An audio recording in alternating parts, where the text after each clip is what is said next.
এটা বানানোর জন্য যে কত শসা আমি নষ্ট করছি বলে বোঝানো যাবে না। এর আগে একবার ফেলে দিছি।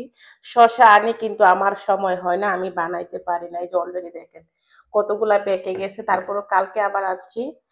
আর একদম কচি কচি শসা কিন্তু এখন পাওয়া যায় না, তারপরও কালকে খুঁজে খুঁজে কয়েকটা দোকান থেকে আমি নিয়ে আসছি। সামনে সুবিধা হবে, শীতের সিজনে যখন ক্ষীরাগুলা হবে না, ওগুলা দিয়ে বানাইতে অনেকটাই সহজ হবে। এই যে আমি একদম কচি কচি শসা আনছি, আনার পর এটাকে এভাবে চাইস করে খাটবো, খেটে এটাকে এভাবেই দিয়ে দিব। আমারটা একটা ছোট জার, কারণ একদম কাচের জারে করতে হবে। আমার কাচের জার যেটা আছে এটা ছোট, তো আর হবে না মনে হয়, এটাকে ভেঙে দিই। হুম, হয়ে গেছে। এই যে শশাগুলাকে এভাবে দিছি, অবশ্যই কাচের জারে নেবেন। যখন গরম পানি দিবেন না, যদি প্লাস্টিকের নেটে একদম ইয়া হয়ে যেতে পারে, একটু মোটা কাচের নেবেন, নাইলে বাস্ট হওয়ার সম্ভাবনা থাকে। আর দিয়ে দিলাম রসুন, আস্তে আস্তে রসুনের কোয়া। আমি এখানে 4টা দিছি, কারণ আমার বোতলটা একদম বড় না খুব। এখানে দিছি শুকনা মরিচ আর গোলমরিচ, লং আর কাঁচা মরিচ, যার যেভাবে পছন্দ। এখানে শুধু শসা দিবেন এমনটা না, যার যেরকম সবজি বানাইতে মন চায়, গাজর, এরপরে আপনার বিটরুট, যে কোনো সবজি দিয়ে বানাইতে পারেন।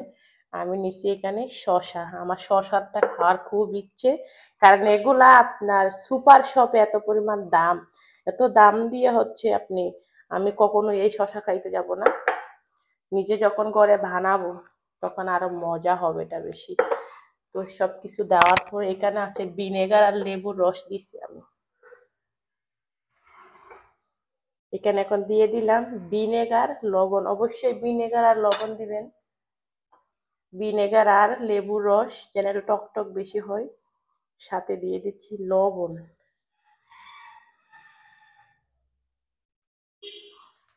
আর এই যে গরম পানি, বিসমিল্লাহ বলে গরম পানি দিতে হবে। কাচের জার তো বাস্ট হওয়ার সম্ভাবনা থাকে বেশি। বিসমিল্লাহ।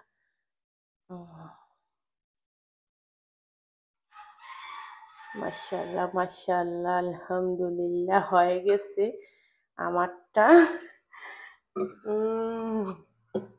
এখন এটাকে আমি মানে 3-4 ঘন্টা বাহিরে রেখে যখন ঠান্ডা হয়ে যাবে, পরে ফ্রিজের মধ্যে রেখে দিব। 3 থেকে 4 দিন, মিনিমাম 3 থেকে 4 দিন রাখবেন ফ্রিজে, এরপরে খাবেন। এগুলা দেওয়ার পরে কিন্তু গরম পানি দেওয়ার পরে খুব সুন্দর একটা স্মেল আসতেছে। মাশাআল্লাহ, দেখি আমি আর খাওয়ার পর অবশ্যই আপনাদের সাথে শেয়ার করব কেমন হয়েছে। দেখতে খুবই কিন্তু ভালো লাগতেছে। এই যে আমি কিন্তু মরিচ দিচ্ছি অনেকগুলা, আমি জাল খাইতে খুব পছন্দ করি, শুকনা মরিচ, কাঁচা মরিচ।